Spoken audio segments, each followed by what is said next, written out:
Welcome, ladies and gentlemen, boys and girls. Today on the Chicago Clubhouse podcast, it's playoff time. Bears may have lost to Detroit, not even sweating that. We're the number 2 seed hosting our arch rivals, the Green Bay Packers, this weekend. So we're going to get into that and more. It's not going to be a long show today. We're going to probably keep it between an hour and a half.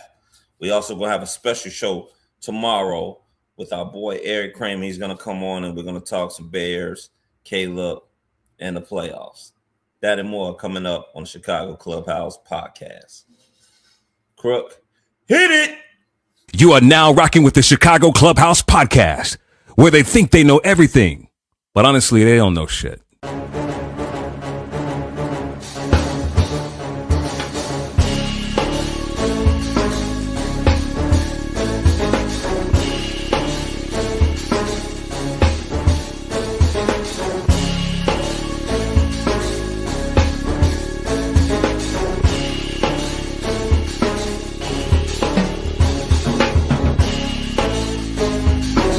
These summer league games and they tell you about these new up and coming coaches.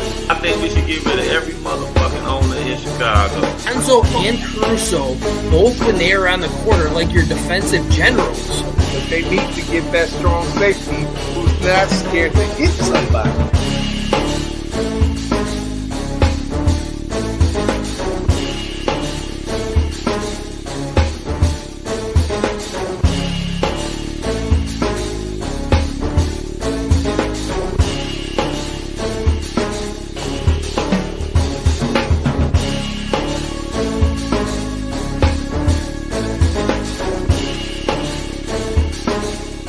They really don't know shit.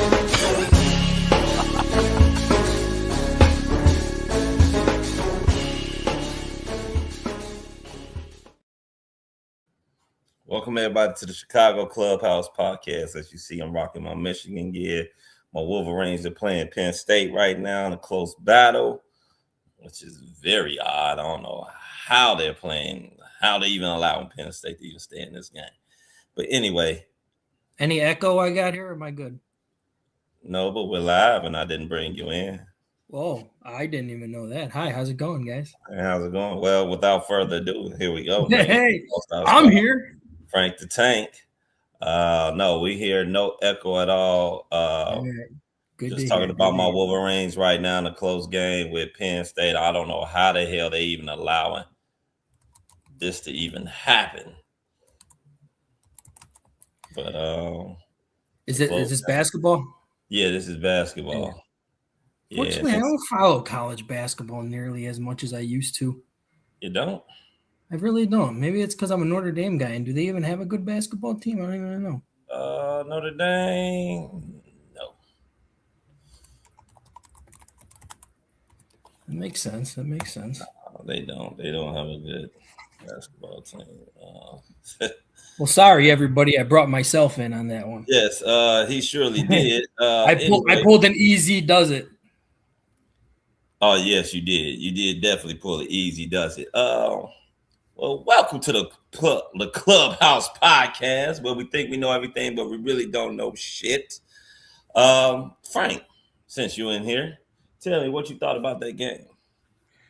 Because we can get that out of the way real fast.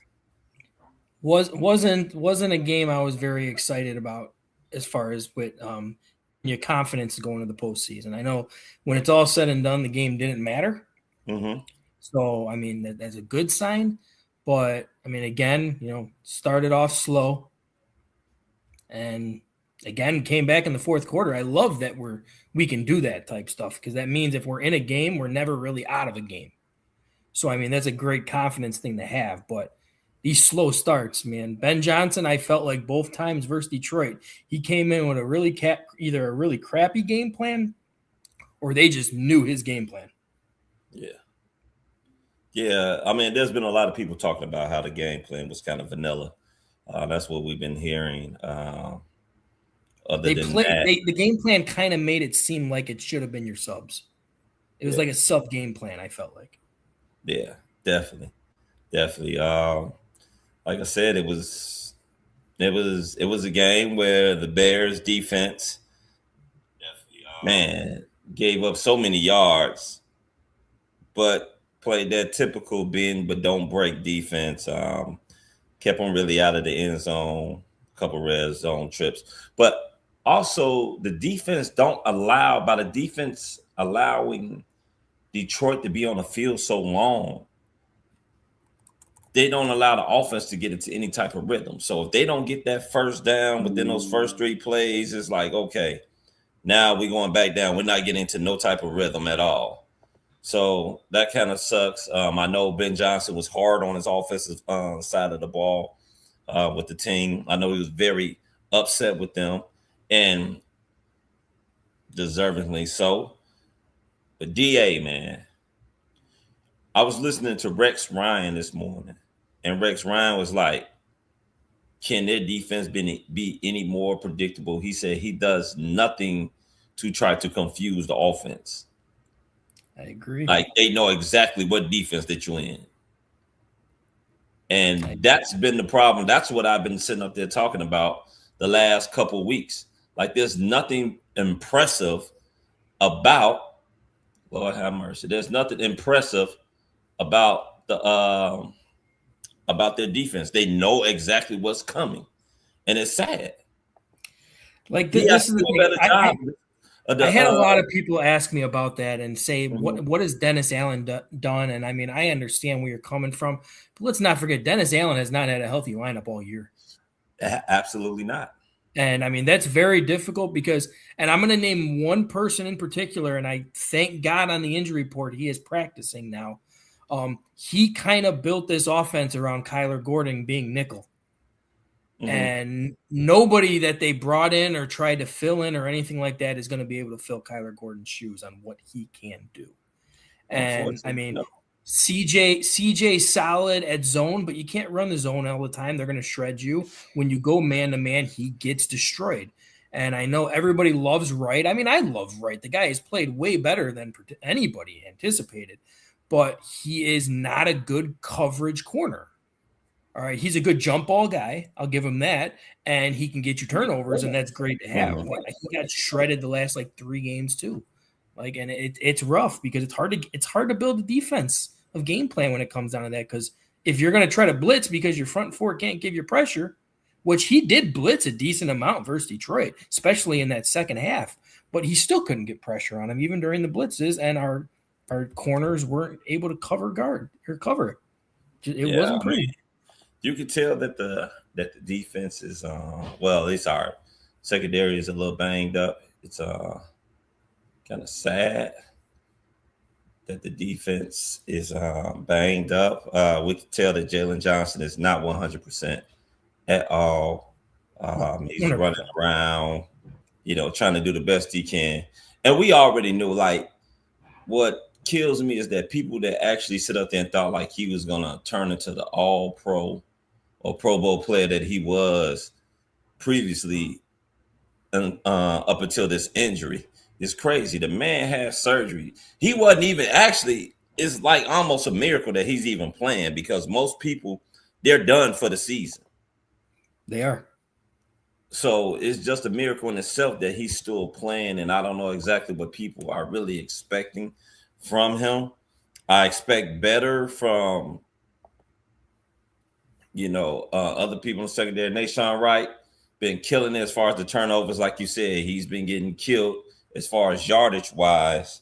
If he's not really turning over the ball. And then one thing that I also have noticed about Nashawn Wright, he's scared to get in. He has to bulk up. He is a skinny ass corner. He's a solid tackler, but when it comes down to he's scared. I don't. Maybe it was against Detroit. Maybe it was against San Francisco, but he looks like he's scared to go in there and make a tackle. I agree with that. He looks like he's scared to go in there and mix it up a little bit. And that's why I was asking guys, I'm like, are you going to re-sign him back? Me, I wouldn't necessarily sign him to a long-term contract. I don't even know if you just sign him for 1 year and prove it to see that it's not a fluke, because we are talking about a guy that, even though he was a 3rd round draft pick for, I think it was Minnesota, whoever it was he was drafted by.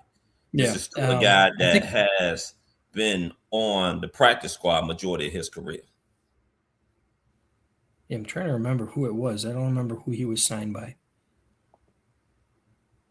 So it might have been. I think he was drafted by Minnesota. I don't know. It could be Minnesota. You could be right. Anyone on the chat, let us know. Was that Minnesota? Somebody said trade Jalen and get the pass rush.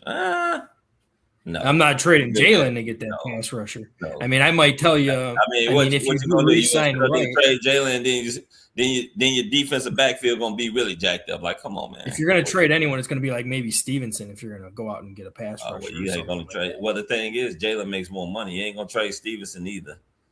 Agreed. I mean, I'm actually wondering what's going on with Stevenson. His was still that hip. That hip was flaring up again, and he missed the last few games from the hip. But from what I've been told, he's back. He's going to be back for playoffs too. And I mean, we might see first playoff game versus Green Bay, our first time that we're going to be completely healthy on defense. I don't agree with you, there. It was Dallas he was drafted by, not Minnesota. Dallas. Dallas, okay. I don't agree with you right there. We do got our super stat man ready to go. He says that Jalen is not elite, but okay. So without further ado, we're gonna bring in the guy that knows all the stats. Jalen's elite, dude. That's a very that's not. Yeah, our boy JB. Fellas, what's happening? What's up? We just moving, shaking. Just talking about the Bears and what happened in Detroit. We ain't gonna spend much time on that because that is long ago. I told people from the get-go, I didn't care if we won or lost that game, as long as we ended up with the number 2 seed. I really didn't care. It wasn't a game I'm like, oh my God. Like, I don't think half of Chicago even cared about it because for the simple fact, like, people were trying to sell their tickets for that game. Like, you could have got those tickets real cheap. You can get a good chunk of change. But you know how two things can be true, right? So I look at it, was that the revenge game? Did they want to, get their lick back, so to speak? Yeah. But I also didn't like the fact, win or lose, like you said, Fowler, as long as we got the 2 seed. But I also feel some kind of way losing 2 straight going into this Green Bay game. I don't like that either. I agree with you. That's kind of concerning to me. I guess it's how you lose it, though, in my opinion. If you got blown out and played absolute dog shit, then I'd be a little bit more. Both games they did come back. I mean, you lost 2 close games. Yeah. True, but that ugly, we can't keep doing this in the fourth quarter stuff started to rear its head. So, it was what? It was 16-0 at the half, and I believe Goff had like 200 yards already. I just you never like to lose. It's a way that you lose. It's also a way that you win. And I don't want that carrying over because this is, in my opinion, so like we said, Foul, look how many one-score games we lost over the last year or 2, if you even want to go back to the Eberflus campaign. But now it's like that turnover has come and that favor has come for us. So now we're getting the ball bouncing our way. We're getting the blocked field goals, everything going our way. But now the last 2 games, it was like, here comes that balance again, similar to the Chiefs that won all those one-score games, and now look at them this year. They couldn't win anything. So I just hope that doesn't rear its ugly head. But I was in the back, and I did like what you all were saying. I personally had one. Now, I know this is not going to go over well. The person to go after, of course, is Max Crosby. It's 100%. He just re-signed in March. We can't afford Myles Garrett. After that, I mean, is there a market for trading for Danielle Hunter or Will Anderson? No, because they're not going to give him up. Trey Hendrickson, yeah, you could wait to get him in free agency, but, does he want to come here? Does he want to, go somewhere else? We don't know much about him, but we do know Max Crosby has expressed interest in liking how the Bears play, and we know he likes to go back to Texas. Well, he can't go to Ben Johnson. He loves Ben Johnson, and he loves Caleb Williams. He straight up said that in his interviews. He said that in his interview, right? I mean, his press conference. So I look at he did it on like a live stream too. Even better. Yep. So for me, I look at what the Raiders have. They have the number 1 pick. I look at who's making that pick. It's supposed to be Tom Brady. It's probably going to be Mendoza. Cool. For me, if I'm Ryan Poles, I'm going to do something nobody expected us to do. One, I'm going to sign Nahshon Wright. Fal, you're absolutely right. He was on the practice squad. He was drafted by Dallas. But remember, those years, he was behind DeRon Bland, Travion Diggs. Like, he had some guys that was in front of him. But now we see he can play. Would I give him a 1-year prove-it deal? I'd give him a little more than that. Right? I might give him a 2 or 3 year at the most. I'd give him something if the money's right, too. I mean, you can't break the bank with him. How much are you talking about paying? Well, that's what I'm saying. I'd give him something comparable to what he's because you're not gonna go from making 100,000 to 100 million. That's just not gonna happen, right? No. But if he would take a 2-year prove-it deal, like, hey, you did this for the first time ever in your career, I'll give you 2 years, 30 million. That's 15. That's 30, 30 million. I wouldn't have gone over 10, honestly. I would not have gone over 10. It's negotiable because remember, you can front load the contract so that you're not paying that much. Very true. And you can eat up a lot of that in bonus. But I'm saying I would entice him to keep him because of what I'm doing next. Well, and I feel you on that. Like I said, it had to be something approved. A 2-year deal isn't bad. The only thing is with that 2-year deal, that money will have to be no more than 10 for me, 10 and under. Because for the simple fact, like I said, you want to reward a guy for what he's gone and done, but you also have to pay attention to where he hasn't done. And right now, he's actually hurting himself right now. If he was continuing to, how so? Because the thing is this: he's getting burnt these last couple games. They've already put out a stat, and this is a crazy stat too. I believe, if I'm not mistaken, it was Rex Ryan who actually put out this stat because he was breaking down the Bears defense. I think it was when out of all the times Wright has been targeted in these last 3 games, it was 86% completion rate. That's pretty crazy. Yeah. And he has been getting burnt, but it's not just him. Our entire defense has been getting burnt, but they've been picking on him and CJ these last 3 games bad. Yeah.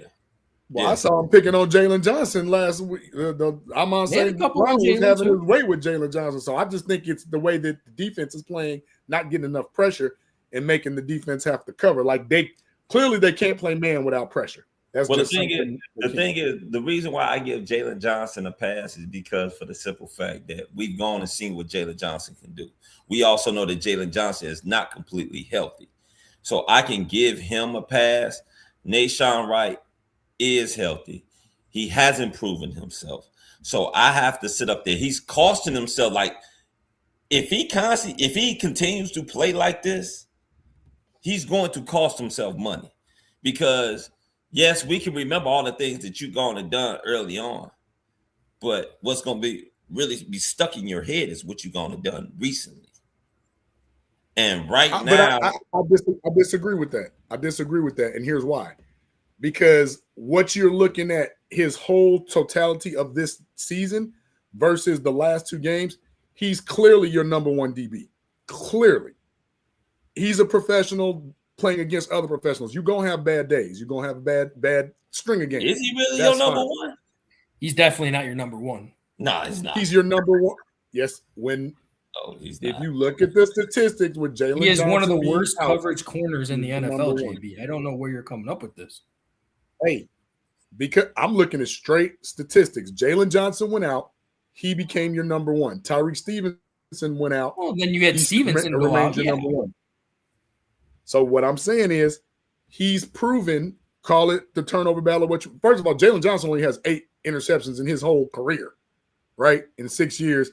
And he's played way more games. It doesn't matter. Nahshon, right? Nahshon Wright has 6 interceptions in his career. He's played 1 less year, but a ton less games. So this year was a big deal for him. I say if you're going to play this opportunistic defense and you have a 6'4" rangy DB, I would keep him. Now, maybe Dennis Allen needs to tighten some things up. Ryan Poles needs to get some pressure, which goes to my earlier statement. I would do something very unorthodox. The Raiders are picking a quarterback. We all agree? Yes. No. I don't know. You know? Okay. You don't think they're taking Mendoza? I don't know. They said it's Tom Brady's pick. Now, yeah, I don't think they're passing on Mendoza. I say I don't especially know what he just did. I don't know. Let's be honest. Is Mendoza, is he worthy of a number one pick, or you just taking him because you need a quarterback? This is my opinion when it comes down to Mendoza. Go ahead. Mendoza, and I agreed with you at a certain point with this because Mendoza never really did it against top elite talent defenses. He only put up those great numbers against the bad ones, but he just lit up this last bowl game. He lit up Alabama. Alabama's defense, he lit them up. And then I was just like, that just got him that number one pick. He beat Ohio State. Got him the number one he beat Ohio State. He also, I want to say, didn't they play Oregon the first game of the year this year? I know they played Oregon already, and I believe they beat them. Well, I know they beat them because they're undefeated. So, yeah. Going into this past game, he did not have good stats versus good defenses. I mean, he did not. The reason why I say I don't know is because for the simple fact, I know that this draft class, as far as when it comes down to QBs, is going to be weak. And next year's draft class is supposed to be elite. So me personally, what I would sit up there and do, I much rather take some guys that's going to be elite next year and start off this year with, you know what I'm saying, maybe a Kirk Cousins or somebody like that I can have come in and we can spend money or spend draft picks on someone else, bringing in some more weapons. You know, they need a receiver or two, you know, something like that. That's just me. That's what I would do. So wait. Why would you bring in Kirk how are you going to convince Crosby to stay? I think that's like the biggest Geno question. sucks ass, and I don't know how long Geno. I'm not going to have two aging quarterbacks on the team for a proven year. Like, I don't think there's a quarterback out there. I know one aging quarterback versus the other aging quarterback, and it's not even close. It's closer than you think because neither one of them played well at all. They both sucked this year. I mean, Kirk Cousins just took them on a 4-game winning streak. No, Bijan Robinson took them on a 4-game. No, Kirk Cousins took them on a 4-game winning streak. Kirk Cousins was a very good game manager in those games. Hey, Bijan Robinson had. I don't care what he is. Of a running back. I don't care what he is. The thing is this: Bijan didn't win them games by himself. Kirk Cousins played a role in their 4-game winning streak. I've seen Geno Smith sit up there and throw damn near 4 interceptions in a game. I've seen it too. So I've seen Kirk Cousins throw 3 interceptions in a game and fumble. So, like I said, you don't want to compare careers here. You don't want to do about that. The same I ain't saying careers. They both on the downside of the thing is this: Kirk Cousins was playing on a higher level than Geno Smith. Geno Smith, Geno Smith ain't even played the last game. Geno had 1 year that got him paid. But see, what we're talking about is one, both of them are ass. That's one. Two, Tom Brady has been gifted the job of making this pick, whether it's Mendoza or whether it's the kid Oregon, Dante Moore. Like, it's got to be a quarterback this year. And again, let me tell you, I'm going to call if I'm running polls. Well, I mean, you can always trade back, but the next few teams don't really need a quarterback, you know. But again, you don't know who's going to come up to get one. But that's what I'm saying. But my thing is, for what you have this year, you need some of everything. You need a DB, you need a receiver, you need a linebacker, you need a quarterback. All you got is Max Crosby and Brock Bowers. That's really all you got. And really all you got. You don't know what Genty is. And he wasn't even that good for real.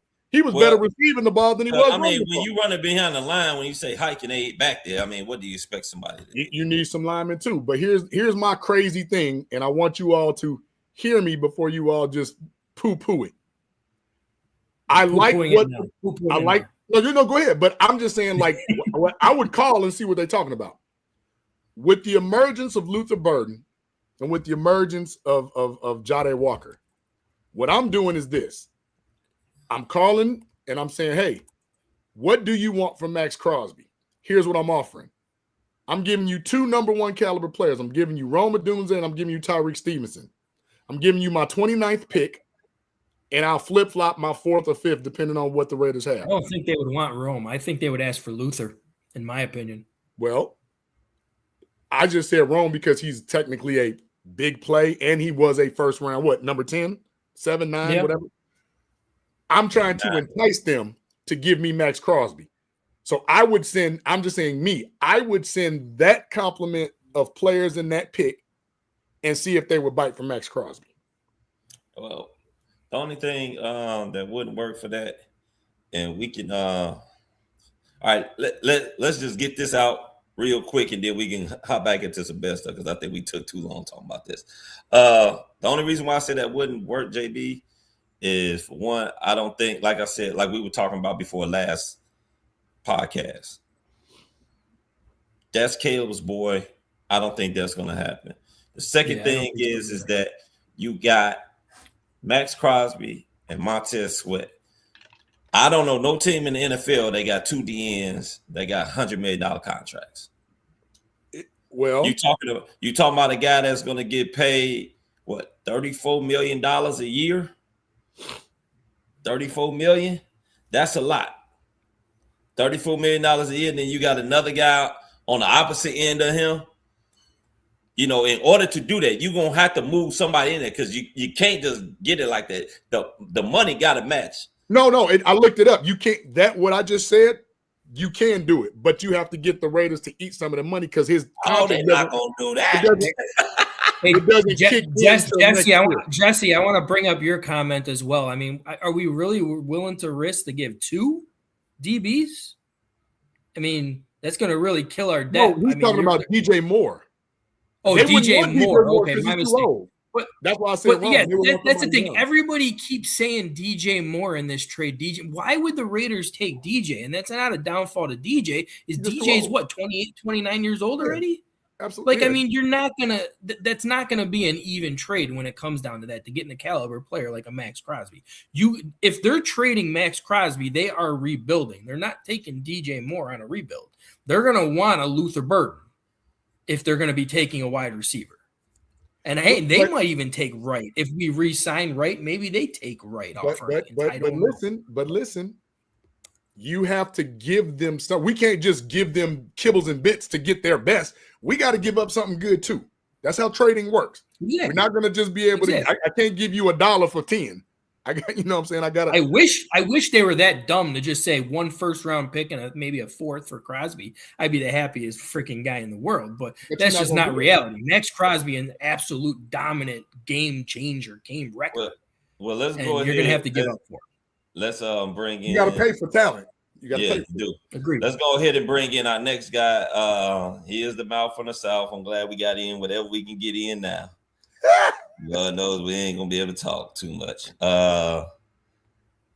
He's the mouth that lives in the South, but he's from Chicago, Mr. Chicago.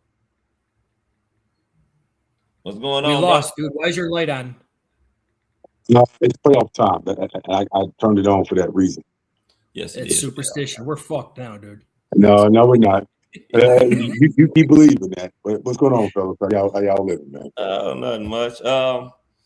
I mean, you can give us your quick thoughts on the game because we ready to move past that and talk about some playoff football and talk about what we're looking forward to, what we expect, and what may happen because this is not going to be a long podcast today. For everybody out there, we will be having a special podcast tomorrow. I don't know what time. Did they say what time? Normal time, 8 o'clock, our normal 8 time. 8 o'clock, we're going to have Erik Kramer come on. He's going to talk about Caleb Williams breaking his record, the Chicago Bears making the playoffs, us playing those Packers, and all that type of fun stuff. So catch us tomorrow as well. Special show, 8 o'clock, Chicago Clubhouse Podcast, YouTube. Remember to like and subscribe to the Chicago Clubhouse Podcast. Go ahead, Mr. Chicago. Yeah, so real quick, I wanted to just chime in on what you all were talking about regarding trade scenarios. Well, I'm here to give y'all the bad news that one, we don't have the money, we don't have the draft capital. As much as I love Max Crosby and we want to, get him. Honestly, people who we're gonna all the fan favorites on this Bears team, we're going to have to start making some tough decisions about their contracts, whether we restructure them, kick them down the road, or start shopping them around. Jalen Johnson, who I love, I have to admit, he hasn't been looking like himself lately. And it's been hurting us in the secondary. That injury early, man. He came back too early from that injury. Love the heart. Maybe he's lost a step or two since the injury, and he's not 100%. I don't know what it is, but I think that we need to start having tough conversations about the offseason. Of course, if we lose this game, we can start talking about that. But DJ Moore, obviously, his contract extension was given to him 2 years ago now, so that money is, obviously starting to kick in. I love DJ too, but I'm not certain if he's going to be on this within this offense moving forward. Jalen Johnson is looking like he don't really fit what Dennis Allen is trying to do.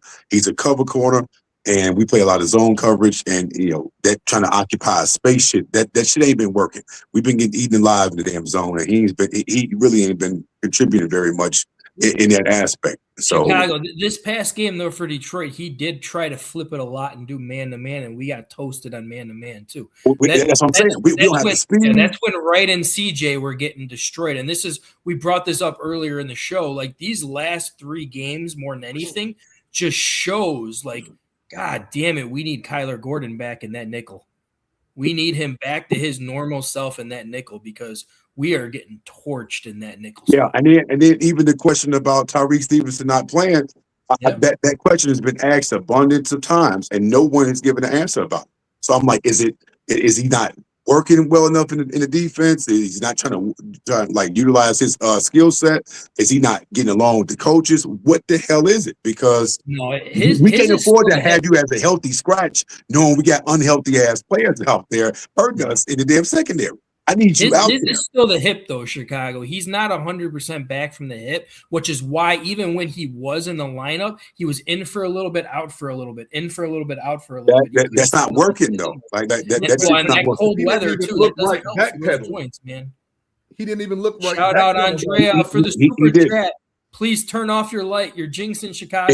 I saw it. It's off. Just to help ease y'all damn minds. Okay, I turned it off. Hey, I only turned it. Listen, this is the first time since 2020 we've been in the playoffs. So I had to turn it off for that. But I mean, I turned it on specifically because it's playoff time. This is now or never. This is do or die, win or go home. And so I wanted to have the light on. But y'all wanted it off. I'm gonna do what the fans want because I'm for the people. Okay. But anyway, yeah, I just think that the hard decision is going to be made this offseason, man. It's going to be some fan favorites on this team that's not going to be on this team no more next year. And so we're going to have to just face reality. Some of these guys will get shipped around. Some of these guys, Brisker may not come back, man.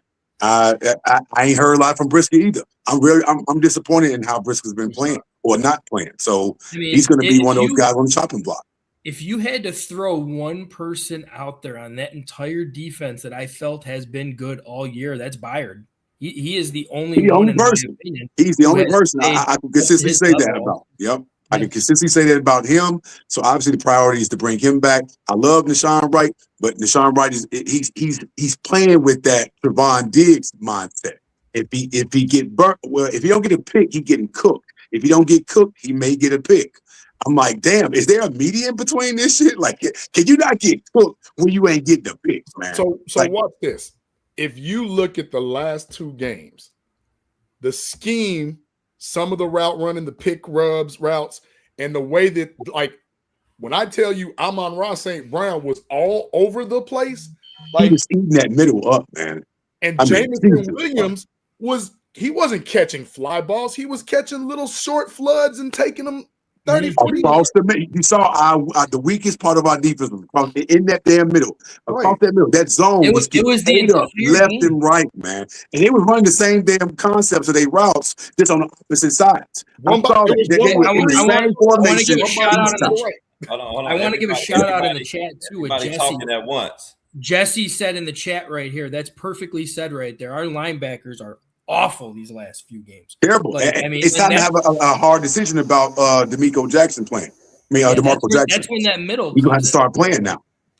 Why was TJ Edwards covering Jahmyr Gibbs? I have no damn idea. That's the dumbest shit I ever seen. This damn defense. I saw Edwards and Edmonds covering him quite a few That was times. stupid. That was very stupid. And why is Jackson why was he not out there at all? He had no snaps. As fast as he is, as much I thought he did. He did. He had some snaps out there. Yeah, I saw him a couple. He didn't have many. He ain't have many. Okay. I stand corrected. He had a few. I think he had 4. It wasn't significant enough. We needed him out there more than what we saw from him, because Edmonds and Edwards getting their ass chewed up in that damn in that linebacker spot, especially when Gibbs and Monty was in the damn game. I'm just like, y'all can't even stop the damn run. And then big ass Billings, who some people like. I'm just not big on Billings. He ain't no run stopper like I thought he would be. Like, I ain't think he was gonna be no all-pro dominant run stopper. But damn, all that big ass belly, stuff that damn middle up, man. Should nobody be going through you, man. But Chicago, that's the thing. They're not going through him when he is in there. Like, I mean, I've literally seen that. When he's in there, his big fat ass is covering that hole. But the problem is they're going. They still get 5 and 6 yards of carry with his ass. Not in the middle, they're not. I can't agree with that, because that's 100% not true. Have seen Billings and Grady Jarrett have seemed to be the more active of the trio of tackles. It's the damn true. That may be true, JB, but listen, I'm very disappointed in this defensive line in totality. Because if with Montez Sweat, the amount of money we're giving you, if he don't get a damn sack, I don't hear his damn name called at all. Don't get me started on the other side. I like Booker's talent. I love the fact that he's out there patting balls and patting things down. And at some point, I need you to keep your damn hands closed so you can catch the damn interception. Damn pat down. I need some interceptions now, because even from the line. That's asking a lot. It's not asking a lot, because Max Crosby do it. The line is not easy. That's asking. But true. Max Crosby does it. Max Crosby though. Max Crosby. No, what I'm saying is, when we talking about like patting a pass down. You can tip it to yourself. You can tip it to a teammate, something like that. Like, be strategic about it. Don't just tip it just for the sake of tipping it. But I need more tip passes to occur so we can actually force more damn 3 and outs. But the problem is, despite the fact that we were getting up a lot of yards, we wasn't giving a lot of points in the damn red zone, which is cool. But I'm like, stop giving up all these goddamn yards, though. Like, you keeping us on the damn field too long. The thing is this: you have to also remember. That scheme, whatever he's scheming up, is not fucking working. I think it's because of personnel. It hasn't. No. It's personnel. It's not just personnel. Because the thing is this. I was listening to, Get Up This Morning. Rex Ryan says he's not doing anything to disguise or confuse the fucking opposite team's offense. He said, Jesus Christ. He said, is he going to disguise anything? He said, when the quarterback lines up, he knows exactly what fucking defense they're in. He's not this guy. Even when he's blitzing. He's putting everybody right up there. There's no type of creativity in his blitzing schemes. He did that earlier. He had one with Kevin Byard coming off the side and blitzing. That actually worked, because he forced Jared Goff to throw the damn ball out of bounds, which it turned into a damn loss down, because it was intentional grounding. But look what you just said. Your interception leading safety. That's not going to work. I need KB back there. I need KB in the secondary getting picks, because I love KB, and it obviously worked that one time, but that's not going to work consistently, because people are going to pick up on that and see, he's sending him over here. I'm going to eat that damn downfield alive now. He ain't out there no more. I ain't going to worry about getting picked off no more. Yeah, well, that, like I said, he has to disguise it better. He's not disguising his blitzes.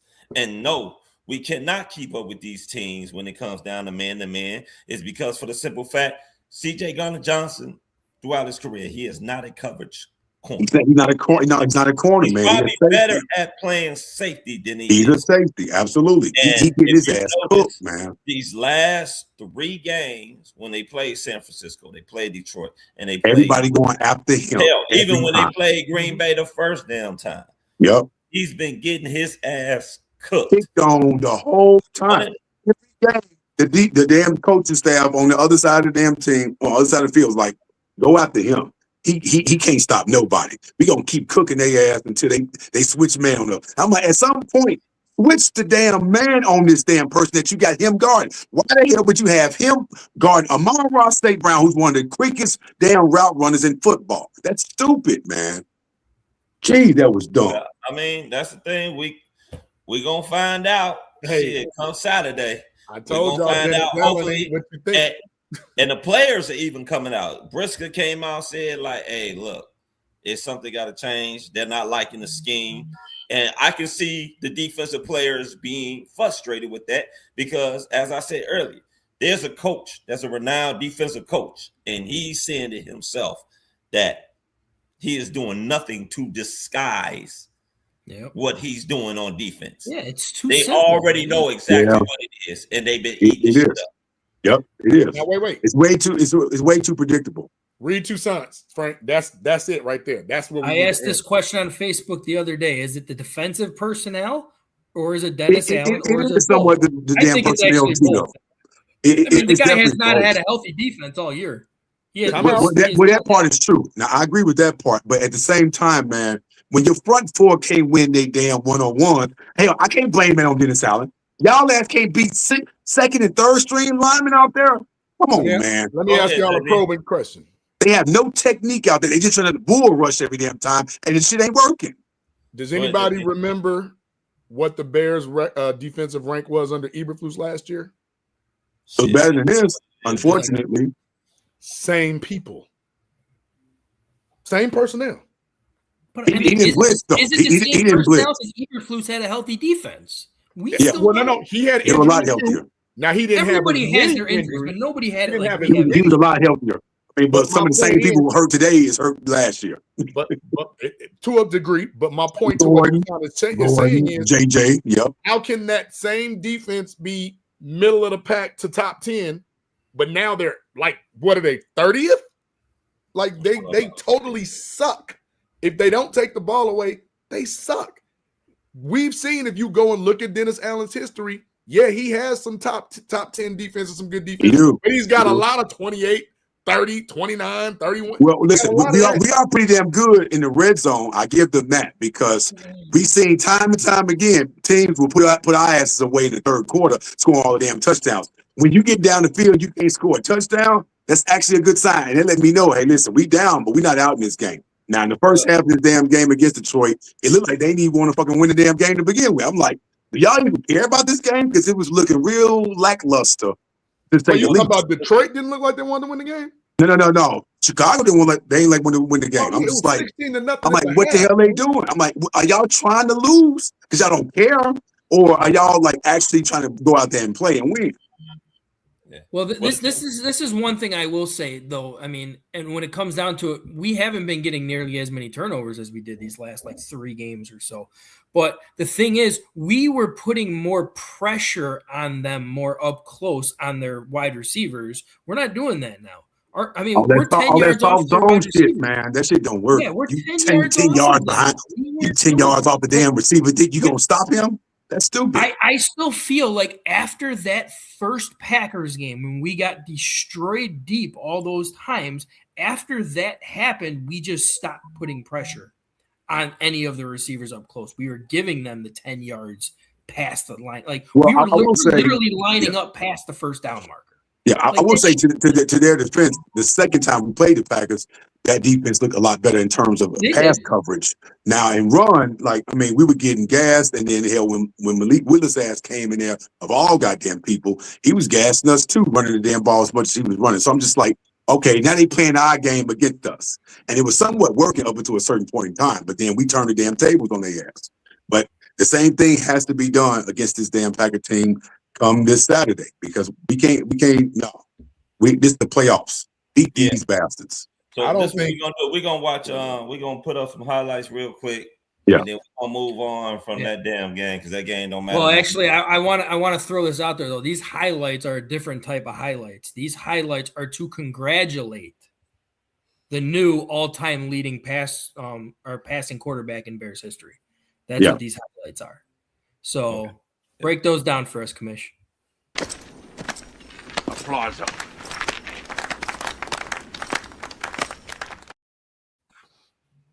That wasn't it.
Iceman cometh.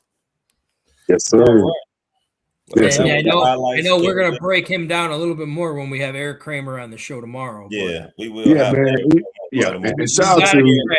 Want to let everybody know that tomorrow we will have a special show starting around the same time, 8:00 Central Time. We will have Erik Kramer on the Chicago Clubhouse podcast. We're going to be talking about Caleb Williams breaking his record, what he thinks about the playoffs, and what he thinks if the Bears will win or not tomorrow on the Chicago Clubhouse podcast.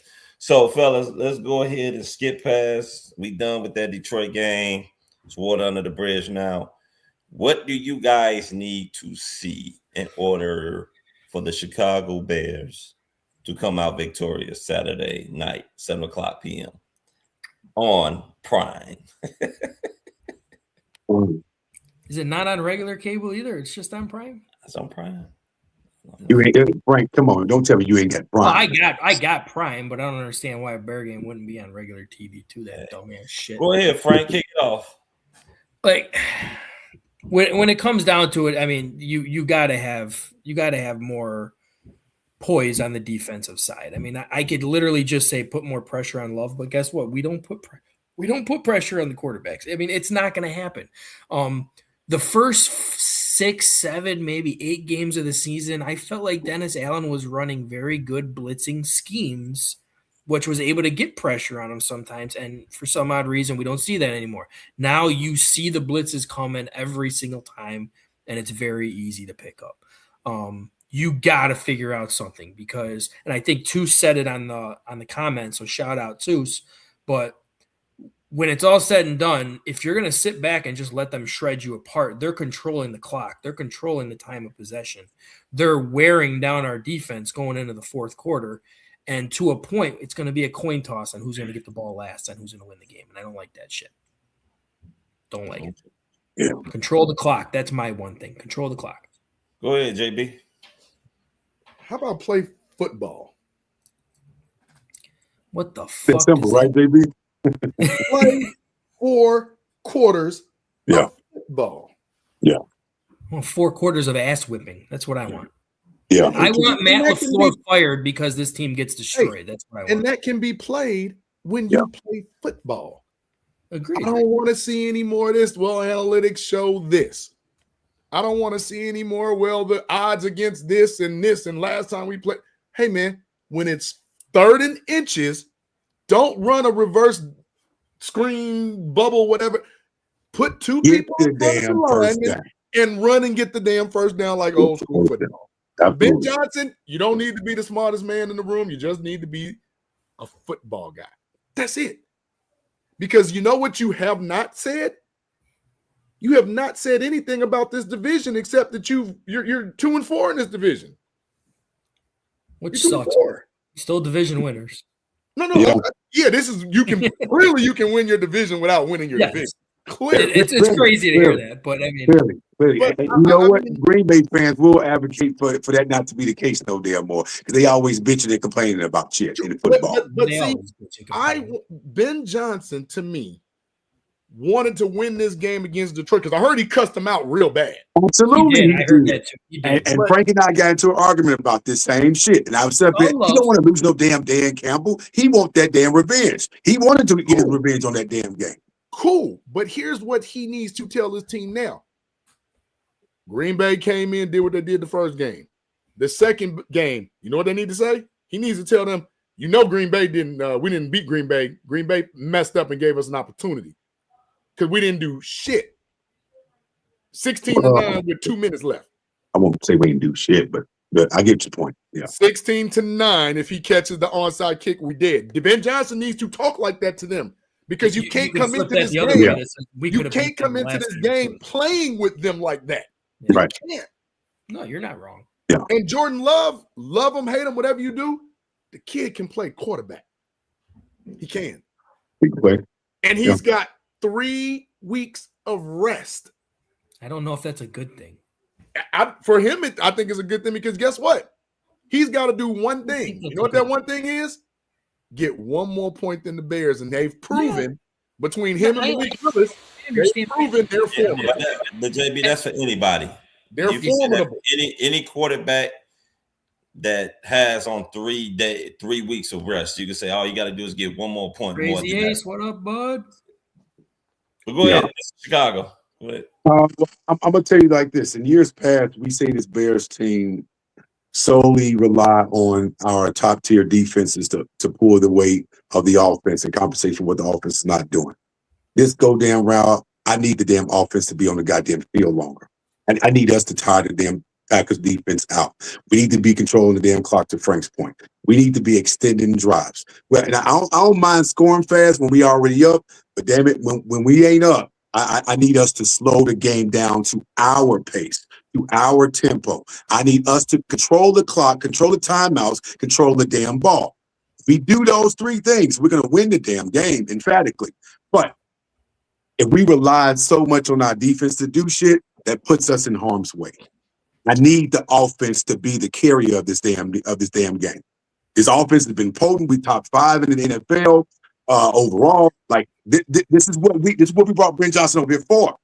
Offensively, to have this goddamn offense explosive as it's been, one of the best rushing attack in the NFL, the whole 9. It's great. So start putting these goddamn points up consistently and stop relying on the damn defense to have to do so much. Even though I'm not sitting up here and not putting any onus or responsibility on the defense, I'm saying if we're less reliant on them and more dependent on the offense, we'll win more games more times than not. So don't put us in a situation where we have to depend on the damn defense, knowing all the irregularities and all the inconsistencies and gaps that we have and all the deficiencies we have on defense. All the explosive plays and players are on the offense. Get the offense rolling, man. Don't start this rusty ass, all out of sync shit. First quarter, to JB's point, all 4 goddamn quarters needs to be played. It's just that damn simple. Yeah. Thanks. I mean, I can't argue. All you guys made valid points, and they definitely have to start fast. If you notice, most of our success early on was like boxing. When we were running the ball, we were giving them teams them body blows. About time towards the end of the game, they gas. They can't handle it no more. You know, they subbing out. Take off from there. Exactly.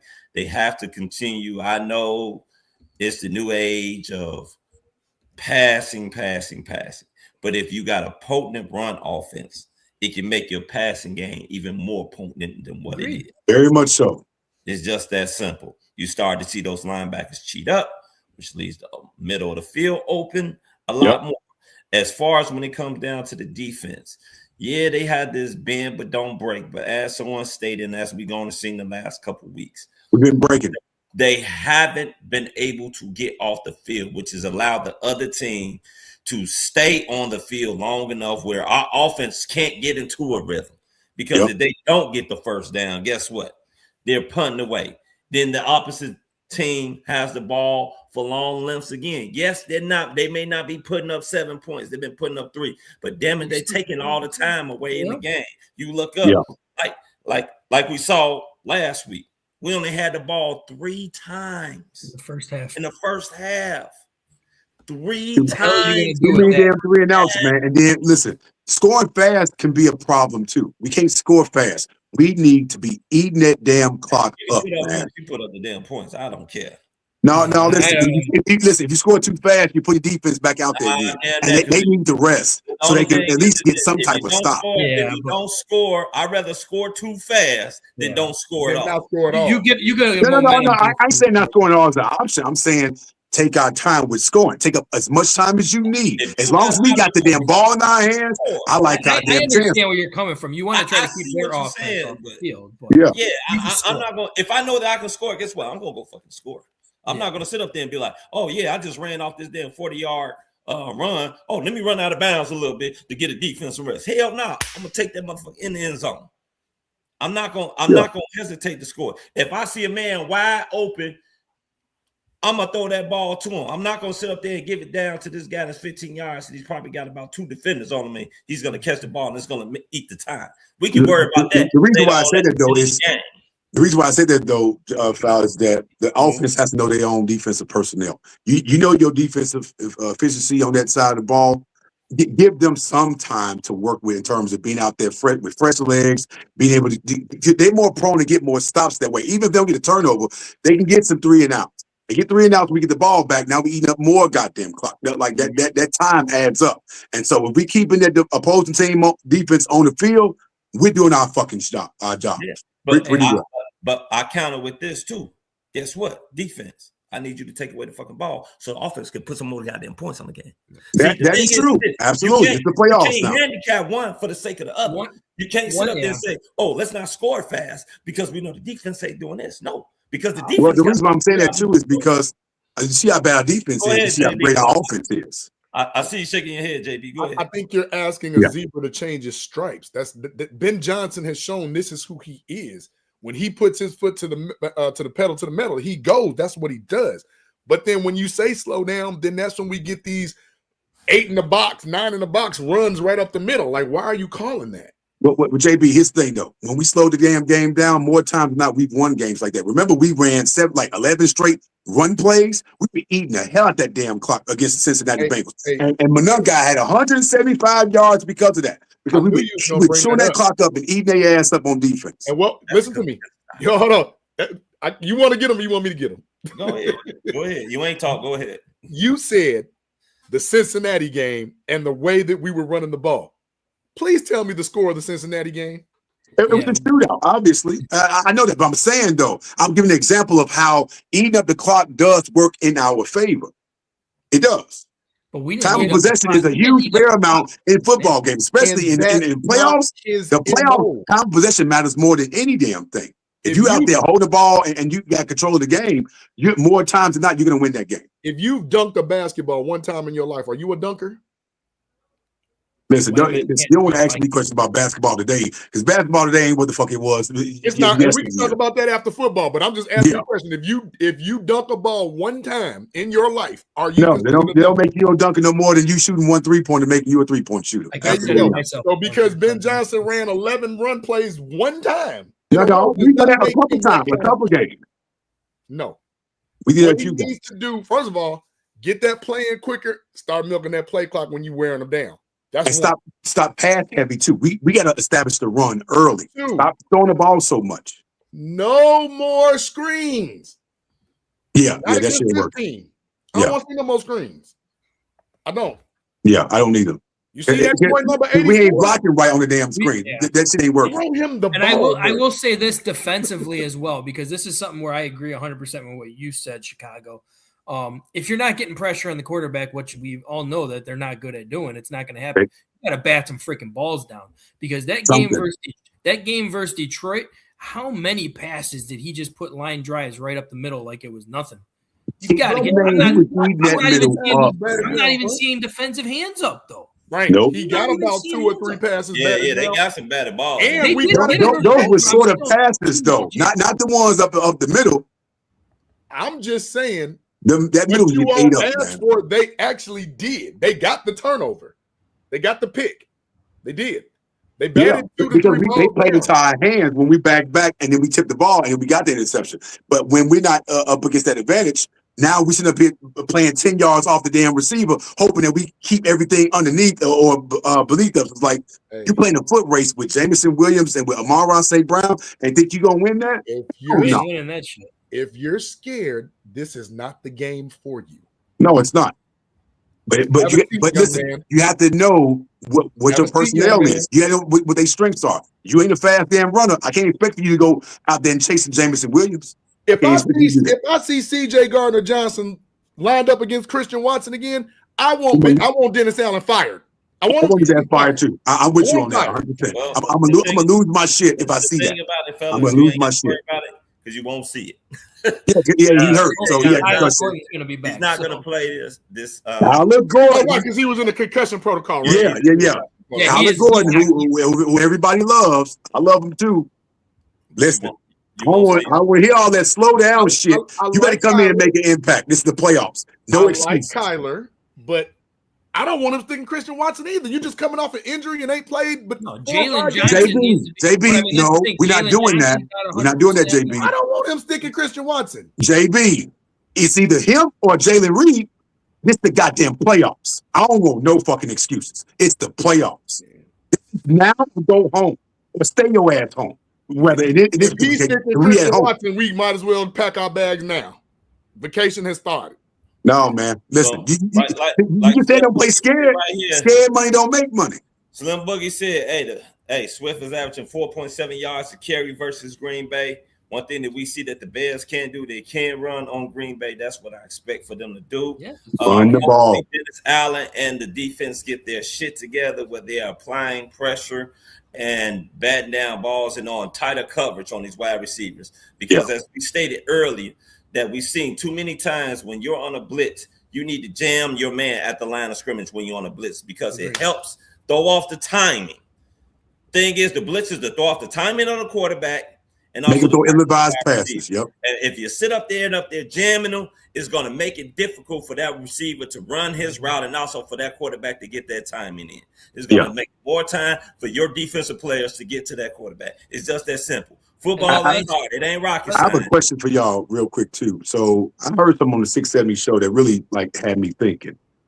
I want all y'all to answer this question, too. Do y'all think that Ben Johnson was holding back in his Detroit game because he didn't want Green Bay to see much, even though he's already played them twice this year, and he really didn't really care about winning the game? Or did we actually go out there to try to win? I think we went out there to try to win. I just felt like the players didn't.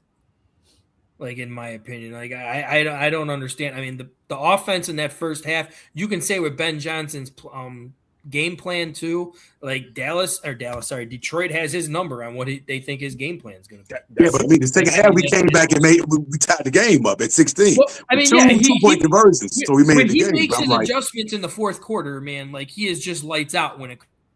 Yes. Val, what you think about that, Val? You didn't even told me that. Duo. Yeah. But I don't think there was any holdback or anything like that because they wanted the number 2. If that's the case, why put your starters out there if you're not playing? Exactly. I mean, you might as well. Ben Johnson is very bullheaded, and I love it about him. He's like, listen, we play football over here. We're not sitting down starters. I was like, okay, listen, if this is your method, if this is your strategy, I'm for it until it don't work. Now, if it don't work, then don't do this shit no more. But if it works, hey, do you, coach? You see what? JB, what do you think, JB? All night. Ben Johnson run the ball. Caleb didn't. But you know why Caleb threw the 33 times? He was trying to get the record. So, and that's what I hate about that too. I'm like, man, listen, I hate it for Caleb because he was 58 yards away. I didn't care about it as much until I actually watched the game. I'm like, damn, I hope he get it now. And the fact that he didn't get it, I'm like, damn, man, I felt bad for him being that close. And then on top of that, DeAndre Swift didn't get his 10th touchdown, which would have been the first time a running back for the Bears get 10 touchdowns since 1997. Can somebody go back? Wait, what? I'm sorry, but maybe I'm watching a different football game. I'm not the biggest Caleb Williams fan, but he damn sure ain't no game manager. He's definitely proven that. What? Love is not a game manager. And if you watch Drake May this year, he's not a game manager. No, Aaron Rodgers Drake May ain't. Even at his age right now, Aaron Rodgers ain't no game manager. No, he'll damn him. He'll game manager. Old bastard. I'll put it to you like this. Do I think that he tried to I think he came out to win the game. I think so too. Now, do I think he came out there to show a lot? No. Yeah, I felt like he was playing like vanilla offense. Yeah. Don't try to show too much on defense and win the game that way. Because we've gone and seen this team for 16 games now, and that was the 17th game. That offense looked very plain. There wasn't too much motion. It wasn't anything creative.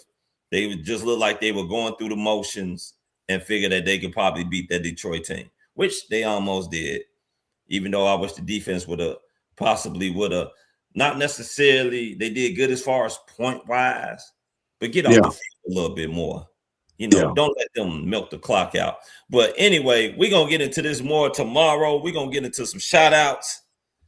And Mr. Chicago, I'll let you go ahead and kick it off. Shout out to y'all, man. It's playoff time now. So this is win or stay your ass at home. And there's no excuses now. If we wanted to be in this position to go to the playoffs, and we finally here now, we need to make the most of this opportunity, man, and go out there and win, especially against these green bucks. Because the last thing I need to be hearing is much shit I've been talking about my Bears team against them green bastards. The last thing I want to hear is it's about some bullshit loss that we took to them. Damn that. Send the damn pack fucks home, packing they shit up with a damn L. Get the damn win, man. Chicago against the damn world. We at home now. Put FGB in the chat. Make some day. Be Chicago loud. Everybody that's out there watching this show who gonna be at that game, I need you to be Chicago loud, man. And y'all know what the hell I'm talking about when I say that. Go out there, be as loud as you fucking can in this damn game. This is now or never. I want bragging rights to beat these bastards in the playoffs. We owe them an ass whooping in the playoffs. Let's get it, man. Let's go. Thank you, Pastor Chicago. Goddamn right. And the church say amen. And bear your asses down. Amen. Go ahead. All right. And shout out to you guys. I know this was last second coming on today, so we weren't able to really prepare as much because we were coming on tomorrow instead. But I'm perfectly cool going back-to-back days, man. So shout out to you guys making it on, being able to still have this fun show, man. It never changes. Got to give a shout out to Caleb Williams. Man, congratulations on breaking the record. Shout out to Kramer, man. You're still our quarterback. We still love you to death. Can't wait to have you on tomorrow, 8 o'clock, same time, guys. We do have Erik Kramer. He's going to talk about himself. He's going to talk about Caleb Williams and his record. And he's going to talk about the Bears in the playoffs against the Green Bay Packers, which is going to be very, very fun. But I mean, other than that, we nothing else. Bulls, whatever. They suck. Up and down. Blackhawks, I don't know what the hell they doing. Blackhawks, ever since they lost their two best players, Connor Bedard and another one of their young star players, they went on like a 10-game losing streak. But they're supposed to be coming back now. They played better in the last few games. I will say this: Blackhawk prospect, the junior Olympics, went on. Team Sweden actually won the gold medal. And our number one pick this past year's Frondell was the MVP of the entire Junior Olympics. So he had 8 goals in only 5 games. So got to give him a shout out. The future is still bright for these Blackhawks. But hey, there's no hockey right now. There's no basketball. There ain't shit to think about other than Bears versus Packers. So FGB, bear down, baby. Yes, sir. JB. I like how nobody gave any predictions, no scores or anything. Well, I figure we'll do that tomorrow. Are we waiting for tomorrow to do that, or are we doing I figure we'll do it tomorrow. I mean, well, tomorrow is going to be more about Caleb's performances throughout the year and EK coming on, because I mean, as great as that is, we'll leave that for tomorrow with all the ups and downs and our personal opinions with it. But low hanging fruit. The record is we still haven't done it, so we'll talk about that. Still have not got a 4,000-yard passer. 58 yards away. Yeah, that sucks. Wow. It sucks. It sucks, but again, we are. I care more about we're winning the division and we're in the playoffs. So I care. Right, more we're about so mediocre. Listen, can we not sacrifice things? Can we have nice things? Can we have it all? The last team, like. Why we can't have both? Why we can't have cake and ice cream? But this is the thing. You look at this year, I am confident Caleb will get 4,000 yards. Absolutely.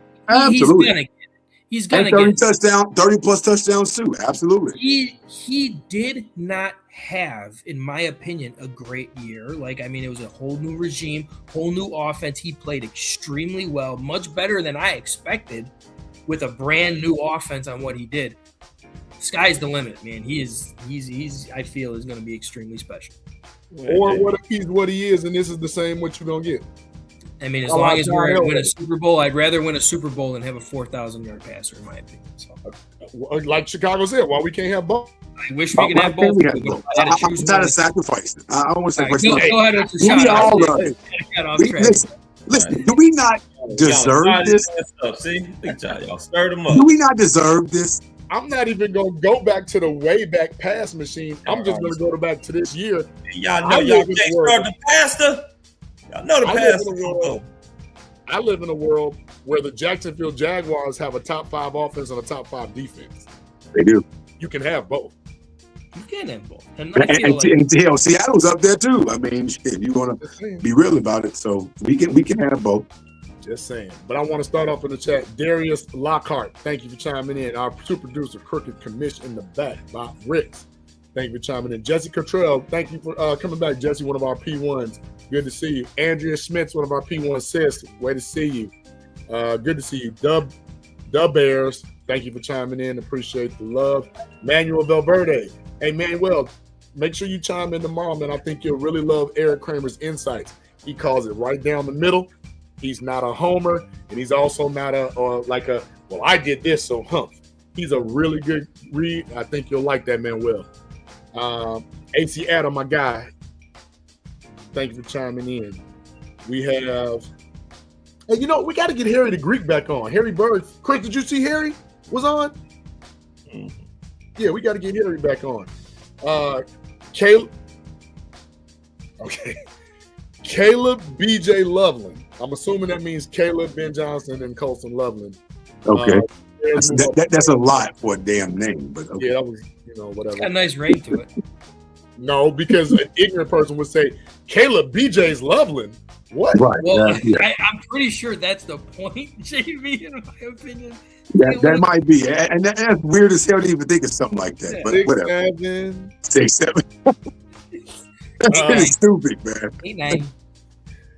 JB would give up more on the first. I'd give up Romy Rome, no catching ass, but that's another story. Tucson, my man, Tucson. Your boy Bub, thank you for chiming in, Bub. TTNL Runaway, thank you for chiming in. Appreciate the love. Let's see. Kenneth Yarbrough. Hey, I believe Kenneth is new, y'all, right? It sounds new. Yeah. Okay. Appreciate you, Kenneth. Yeah, I mean, we know they want to first. That's why we're giving them an actual first rounder. Not wrong. I'm keep pushing that, by the way. Chicago Clubhouse fan, bear down. Thank you for chiming in. We appreciate that. FGB, bear down. Yes, sir. Wallace Effort, thank you for chiming in. We appreciate it. Andrea, we said that with the super chat. We appreciate that again. Regular bears down chimed in. We appreciate that. Edits? Anybody know Edits? Hey, I'm wondering if one of those guys are aliens to the dude that was on the show who told T-Nick Jingle Bell to paint your nails. No, that was Ghost of Judah. That's what his name was. Yo, my girl is hiding something from me with my friend. What should I do? Not talk about it on this show. It's ain't the show for that, man. We ain't therapists and we ain't relationship experts, man. You got a therapist in the house, though. Yeah. But if you want, on Fridays at 6 p.m., go to a show called 3 the Hard Way. They'll help you out. There you go. Seth Rollins, bear down. Thank you for chiming in. We appreciate it. Al Bundy was back. SW6. Bundy. I don't know who at SW is. But thank you. I believe that's new. We appreciate you, though. And I want to say we wrapping that up. Oh, Ramon, salute to service. Crazy Ace. Thank you for chiming in, my brother. King Elliott. I think King Elliott is new. Thank you, King Elliott. Time of possession is extremely important. You damn right, sir. Yep. Damn sure. Slim Bo Boogie. Thank you for chiming in. My man Bullets. Our brother from another showing that Cali love. You know what I'm saying? Thank you, Bullets, for chiming in. LeBron James is destroying LA. Bullets. Yeah. My boy Sivius R. Dixon. Always love, man. Thank you for chiming in. Bullets called Caleb a game manager. That's gonna be interesting for tomorrow's conversation. I don't see him as a game manager. I don't see that either. And thank you for chiming in, one of our Chicago Clubhouse podcast members. Easy chimed in. We want easy. I am Big Drew. Thank you. I am Big Drew with the FGB. We appreciate you. And last but not least, thank you all. To Foul, Frank the Tank, Mr. Chicago. You know what Tuesdays mean to me. Apparently, Tuesdays and Wednesdays this week is going to mean a lot to us. So make sure you tune in again. Any other family that we have watching, thank you. Anybody that's in the back, you know what you are.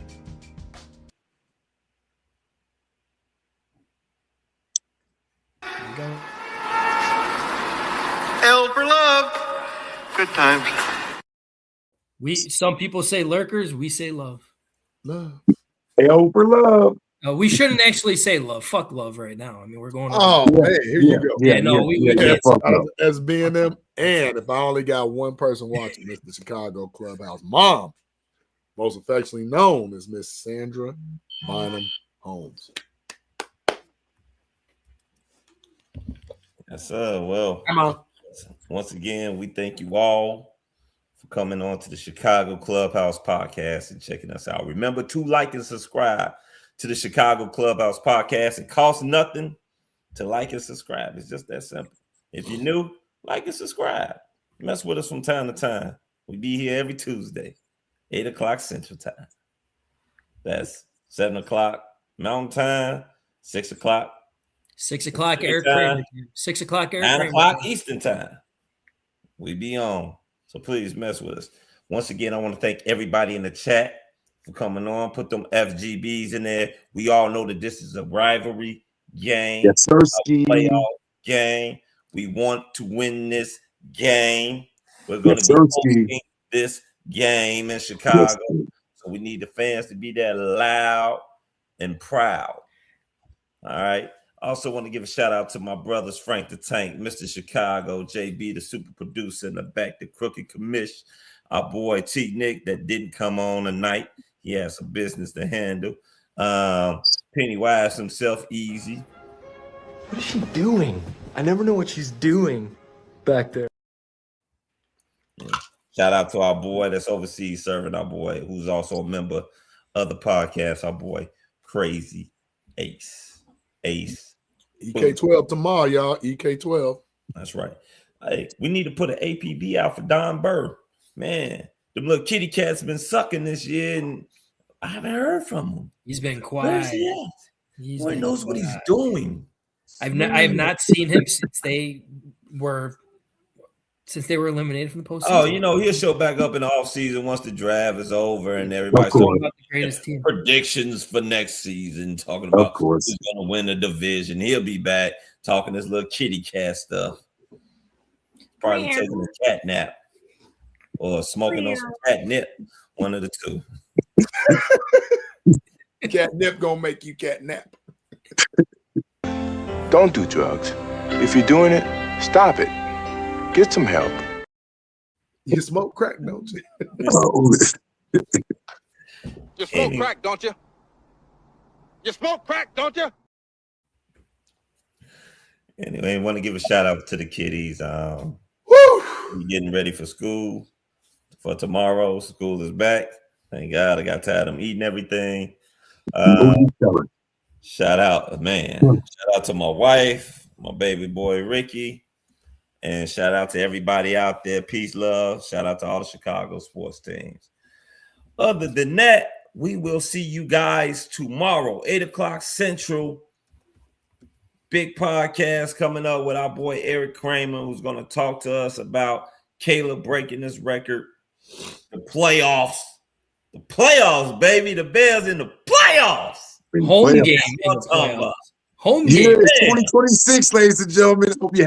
I hope you have a happy damn new 2026 Happy New Year. Happy 2026. Yes, sir. Frank the Tank, Mr. Chicago, JB, our super producer in the back, the crooked commish. I'm your boy Foul. Hey, peace out and bear down, baby. Later. You got to decide whether you're a wolf or a sheep. The lights staying on tonight for the damn playoffs. This has been a Chicago Clubhouse Network production. I thought it was staying on because you said it's playoff time. Yeah.